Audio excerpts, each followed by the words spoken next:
Durante la revolución hubo una parte muy injusta para los niños, y es una triste historia que se ha ido quedando en el olvido. Para empezar, la revolución dejó muchísimas muertes que afectaron no solo al país, sino también a la parte psicológica de los niños. Al inicio de la revolución, en 1910, México contaba con 15 millones de habitantes, de los cuales 6.375.000 eran menores de 14 años. En otras palabras, los niños en esa época cubrían el 40% de la población mexicana.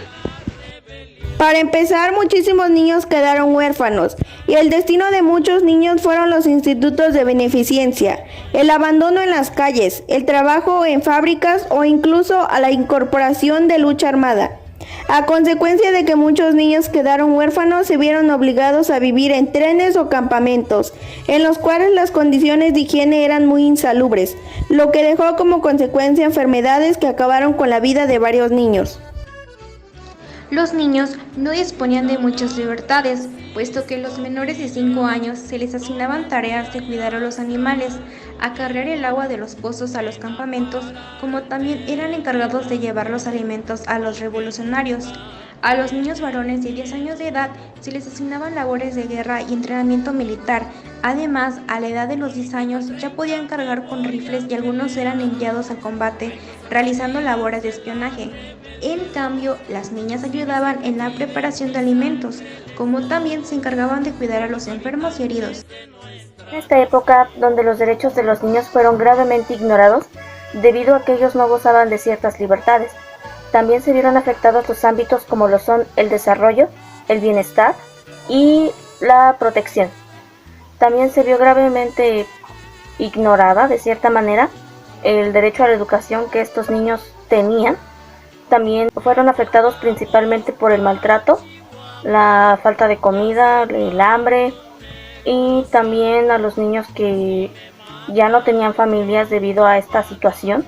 Eran contratados como sirvientes para trabajar con las personas de la alta sociedad. En cuanto a la educación, la escuela era para los más privilegiados, contando que las escuelas se encontraban en las grandes ciudades, solo asistían los niños con padres profesionistas.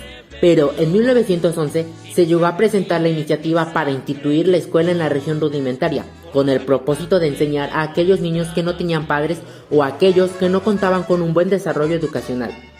La idea principal fue enseñarles a leer y escribir, para de esa manera tener una muy buena calidad de vida en su futuro. Y fue así como poco a poco los derechos de los niños se fueron levantando nuevamente. Uno de los más principales era buscar que todos tuvieran derecho a la educación, como también tener derecho a la libertad y dejar de ser esclavizados por los conflictos armados que se estaban dando en el país.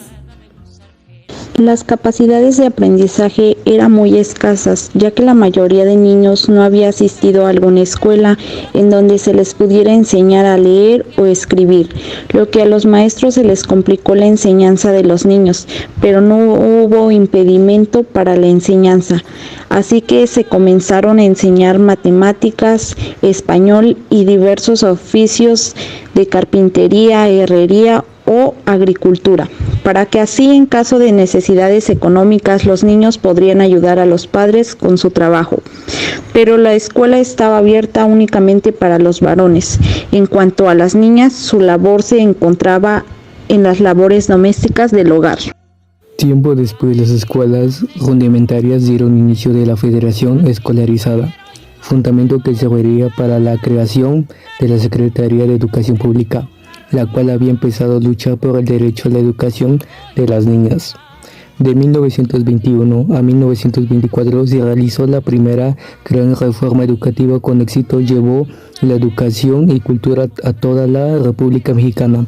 Algunos estados se unieron a la organización de la institución de niñez que otorgó la libertad a niños y niñas de todo el país. Se prohibió la inclusión de niños a los trabajos militares, a trabajos de fábrica y trabajos de sirvientes en hogares de personas de clase alta. La educación por parte de los padres era firme. Ante todo, eran educados sin miramientos y con mano dura. Para castigarlos, los golpeaban con reatas o con cinturones de cuero. Otra forma de castigo era hacerlos trabajar durante horas al rayo del sol. Pero cuando los niños se portaban muy bien, tenían ciertas libertades y aprovechan su tiempo libre para jugar. Jugaban juegos como las canicas, el valero, saltaban la cuerda, jugaban a las escondidas. Los niños por lo regular jugaban el trompo y las niñas se ponían a jugar con trapos tratando de disimular que tenían muñecas.